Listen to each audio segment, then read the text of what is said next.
ก่อนจะรับชมคลิปวิดีโอนี้ต้องกดไลค์คนละ1 ไลค์กดแชร์แล้วก็อย่าลืมกดติดตาม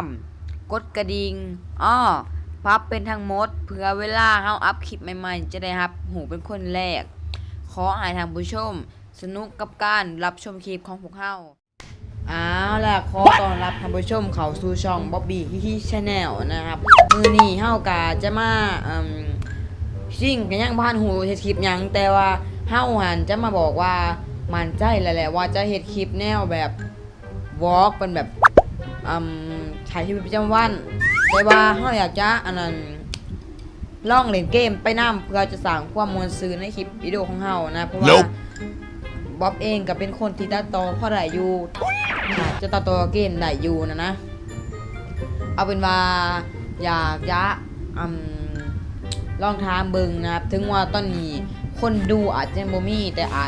ต่ภายในภายภาคหน้าอาจจะมีคนเบิ่งเนาะแต่ก็ลองอยากถามเบิ่งว่าถ้าเฮาจะเล่นเกมด้วยนี่มันสิได้บ่เนาะถ้าบ่ได้เดี๋ยวเฮาก็จะเฮ็ดคลิปแบบท่องเที่ยวปกตินี่แหละโอเคก็คลิปนี้บ่มีอีหยังหลายแต่อยากถามลองเบิ่งเนาะคันไผที่เข้ามาเบิ่งแล้วก็ติดตามแน่แล้วก็อย่าลืมกดไลค์กดแชร์ให้กับช่องของพวกเฮาแน่เนาะแล้วก็ลืมคอมเมนต์บอกว่าเล่นเกมไปนำแต่ว่าภาษาลาวมันสิผ่านบ่เนาะก็คอมเมนต์แล้วก็สามารถบอกเกมได้เนาะบ่เล่นเกมนั้นเฮาก็สามารถไปแคสให้เบิ่งเนาะโอเคสำหรับคลิปนี้ก็ขอตัวลาไปก่อนนะสำหรับใครที่เข้ามาเบิ่งก็อย่าลืมกดไลค์กดแชร์แล้วก็กด Subscribe ในช่องของเฮาเด้อบ๊ายบายเจอกันใหม่คลิปหน้า